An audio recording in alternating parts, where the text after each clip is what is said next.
من ناو مەردڵ عەبدوڵڵایە ماوەی 16 ساڵێکە خەریکی کاری نووسین. کۆمەڵێک کتێبم چاپ کردووە هەتا کوێستان نزیکەی 20 کتێبم چاپ کردووە و 3 کتێبیش ئامادەیە شتا چاپ نەبوو.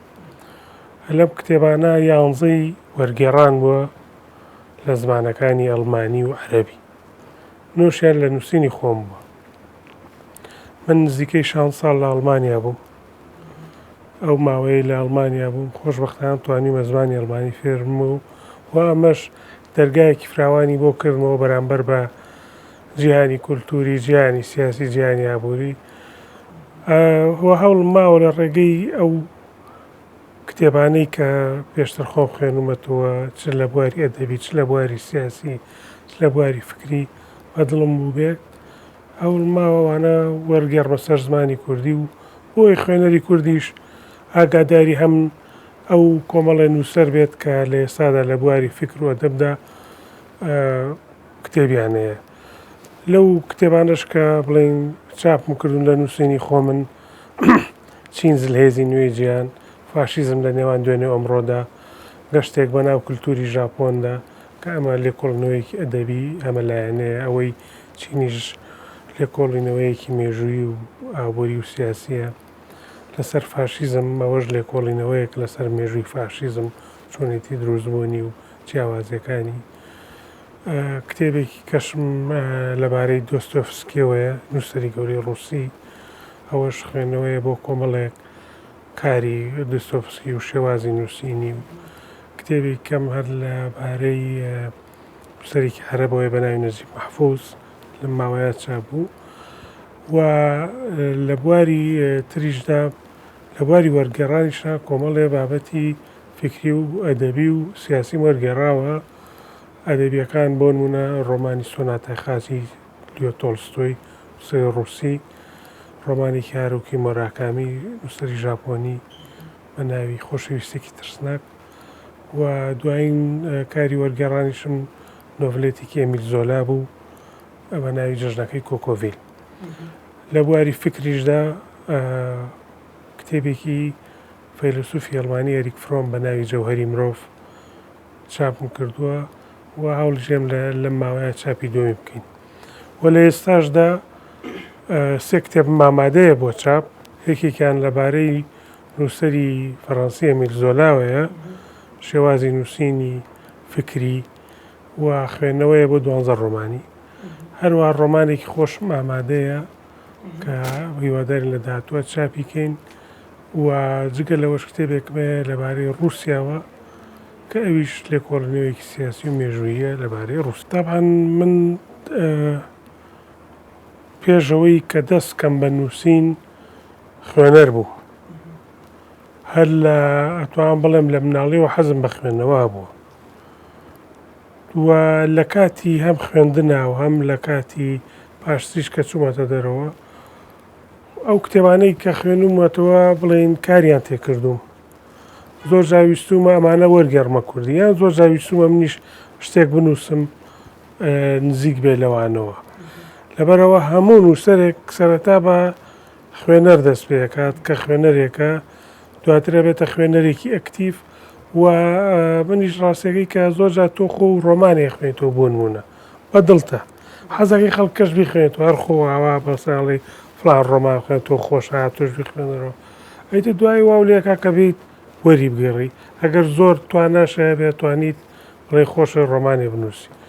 تر لەوەوە بڵێن کە ئینسان لە سەرەتای ئەوە کە دەست پێکا بە خوێنەوە دواتریش هەنێک شت هەیە مەسەڵەن بۆ نمونە تۆ ئەتەوێت قسەی خۆ هەبێ، مەسەڵەن بابەتێکێت تۆ حەزەکەی تۆش بڵێ کتێبە زۆر خوێنتەوە لەو بابەتەوە، بەڵام حەزیشەکەی خۆ قسەیەکە هەبێت. بۆ نمونە من خۆم زۆرم لەسەر فاشیزم خوێنەوە، دوای ویستیشم خۆم شتێکم هەبێت لەسەر فاشیزم، بۆیە و کتێبەم لە ساڵی 2011 چابوو لەلایەن دەستگای ئاڕاسەوە بە ناوی فاشیزم لە نێوان دوێنەوە ئەمڕۆوە. خۆی هەموو نووسەرێک پێویستە پەیامێکی مرۆڤ دۆستانەی هەبێت، پەیامی مرۆڤ دۆستانە بەو شێوە و واتایی کە تۆ خزمەتی هەموو مرۆڤایەتی بکەی، یەکەم خۆ خزمەتی ئەو ناوچەی خۆ بکەیت، دووش ڕاستەکەیەوەیە تۆ بێ لە زۆر حاڵەتە بڵین قسەی خۆ هەبێ کە مەسەڵەن لە دژی نەعەدالەتی بوەستی، لە دژی گەندەڵی بوەستی، لە دژی شتێ بوەستی کە مەسەڵەن نایەکسانیەکی زۆری پێوە دیارە. ئەیتر تۆ وەک نووسەرێک لەوانە بێ نەتوانی مەسەڵەن زۆر شت بکەی، بەڵام ئەتوانیت لە ڕێگەی خەڵەمەکەتەوە بە داکۆکیکردن لە مافی هەم گەلەکە و کە گەلێکی شەوساوەیە و هەم دژایەتیکردنی ئەو گەلانەشی کە دەسۆسێنەوە و داگیرەکە. وەک فاشیزم ئەگەڕێتەوە بۆ 1920 کاتێک کە بڵێن ئیتالیا، ئیتر لە 1920ەکانە لە سەرەتای سەدەی 20ەمەوە فاشیزم لە هەموو ئەوروپا بڵاو بێتەوە. بەڵام کە حیزبی فاشیزمی ئیتالی دروستەوە، خۆی فوشەی فاشیزم ئیتالیا واتە گروپ، ئەو حیزبە کە دروست دەبێت بەڵێن ئاما بنەما ئەساسیەکەی فکری ڕاسیزمە و لە هەمان کاتیشدا بەهێزکردنی نەتەوەی خۆ و باشکردن و جوانکردنی نەتەوەی خۆ و ناشرینکردنی نەتەوەکانی تر بە سوک تەماشاکردنی نەتەوەکانی تر. ئەم پەتای فاشیزمەکە لە ئیتالیاوێت یەکسەر دەچێتە ئەڵمانیا. لە ئەڵمانیا کۆمەڵی هۆکاری خۆی هەیە، ئیتر نازیێت لە ئەڵمانیا دروست دەبێت بە شێوازە دڕندەکەی کە ئیتر قەتڵ و عامی گەورە بەسەر جیهانە دروستە. بەڵام فاشیزم و ڕاسیزم کۆمەڵە قۆناغی هەیە. ڕاسیزم و حتا فکری فاشیزم لە هەموو نەتەوەکانە هەیە. ئەم نەتەوەی خۆی بە باشتر دانێ لەوی تر وە کۆمەڵێ هۆکارێنێتەوە بۆ باشی خۆی، وە کۆمەڵە هۆکاری ژێنێتەوە بۆ ناشرینیەوی تر.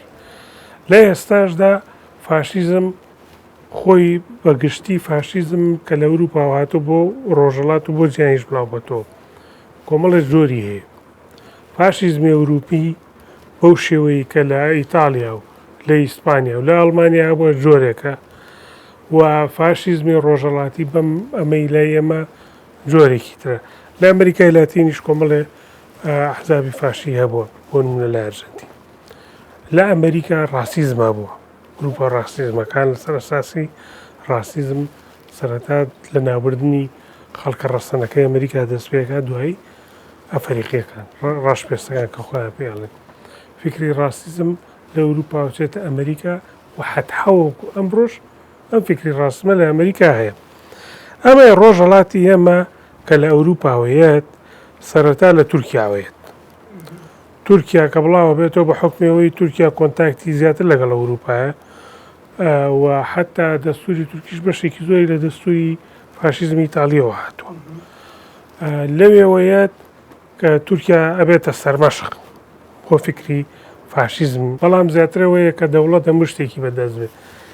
لە تورکیا وەکوتم لە سەردەمی مستەفا کەمالەوە ئەو ئیتر فکری فاشیزم بە تەواوەتی چەسبیوە لە تورکیا.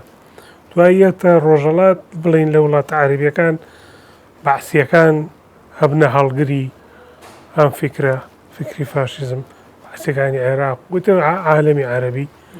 دواتریش لە ئێرانیش لە سەردەمی ڕەزاشایە کە بڵێنتە فکرێکی فاشیزم بە تەواوەتی بڵاوە بێتەوە. بە دڵنیایە و کورد قوربانی یەکەمە، وەکو بە حکمەوەی ئێمە دەوڵەت نەبووین، بەڵام لە هەمان کاتیش ناو خۆشمانە بڵێن هەر فکری ڕاسیزم هەبووە. مەسەڵەن ئێمە بەرامبەر بە ئاینەکانی کە یان مەسەڵەن زۆر جار شار و شار ئەو فکرە ڕاسیزمانە هەبووە. بەڵام ئێستا فاشیزم لەم ڕۆدا تەواو جیاوازە لە فاشیزمی سەدەکانی پێشوو.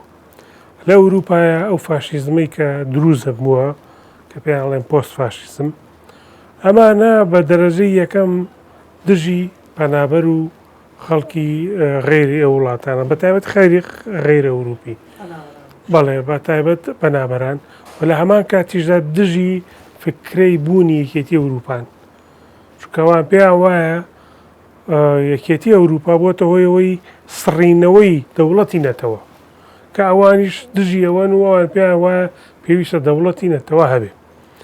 لە ئەمریکا کۆمەڵێک گروپی گەورە هەیە کە بڵێن داکۆکی لەو فکری ڕەگەزپەرستیە کە تەمان فکری ڕاستیزم لە ئەوروپا لە ئەمریکا زۆر مێژوویەکی درێژی هەیە، مێژوویەکی سەدان ساڵەی هەیە، چ کوشتنی خەڵکە ڕەسەنەکە چر لە دژی ڕەشپێستەکان، وە بە حکمەوەی هەتاوەکو ئێستاش سیستەمێکی ئینسانی و مرۆڤ دۆستانە تەواو دروست نەبووە و لە هەمان کاتیشدا سیستەمەکە سەرمایه‌داریە لەبەرەوەی ناتوانێت کێشەی ڕاگەزپەرستی لە ئەمریکا چارەسەر بکات.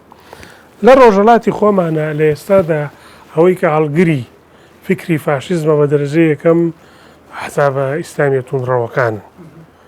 سای خوان موسلیمونە، داعشە، قاعیدە، ئەمانە هەڵگری فکری فاشیزمن. ئەمەی تورکیا، ئەمە ئەک پارتی، ئەمە هەڵگرێکی فکرێکی فاشیزمی تەواو سەرفە. بە حکمی ئەوەی لە ناو وێستا کۆمەڵگای بەتایبەت کوردستاندا ڕۆڵی نووسەر کەم بووەتەوە، دەوری کەم بووەتەوە. لەبەرەوە تۆ ئێستا دەسەڵاتدارەکە ئەوەنەی گوێ بۆ کەسێکی خاوەن نفوز و خاوەن پارە و سەرۆکعەشرە تێگرن نایان گوێ بۆ نووسەر بگرن. بۆ چونکە ئەزانن نووسەرەکە لە بازنەیەکی تەواو بچووکدایە. بەڵام لەگەڵ هەموو ئەمانەشدا پێویستە نووسەر هەمیشە داکۆکیکەر بێت لە مافی گەلەکەی، داکۆکیکەر بێت لە مافی چەوسێنەران، چەوساوەکان، دژی چەوسێنەرەکان بۆشتێتەوە و هەمیشە دژی گەندەڵی بێت، دژی نەعەدالەتی بێت و هەمان کاتیشدا بەس ڕەخنەکردن شەر نییە، بەڵکە هەوڵدانیشە بۆ پێشکەشکردنی پێشنیاری باش، بۆ دانانی پرۆژەی باش بۆ حکمڕانی. ها پرسیارێکی جوانە، من لەو باوەڕایە نیم کتێبخانەی کوردی ئێستا هەژار بێت. کتێبخانەی کوردی ئێستا بە پێچوان زۆر زۆر دەوڵەمەندە، یعنی ئەگەر هیچی کەم نییە لە کتێبخانەی بڵێنەوەی ئەم ناوچەیە. بەڵام ئەوەی کە کێشەیە خوێنەرە. ئێمە بەداخەوە خوێنەرمان زۆر هەژارە، خوێنەرێکی زۆر کەممان هەیە.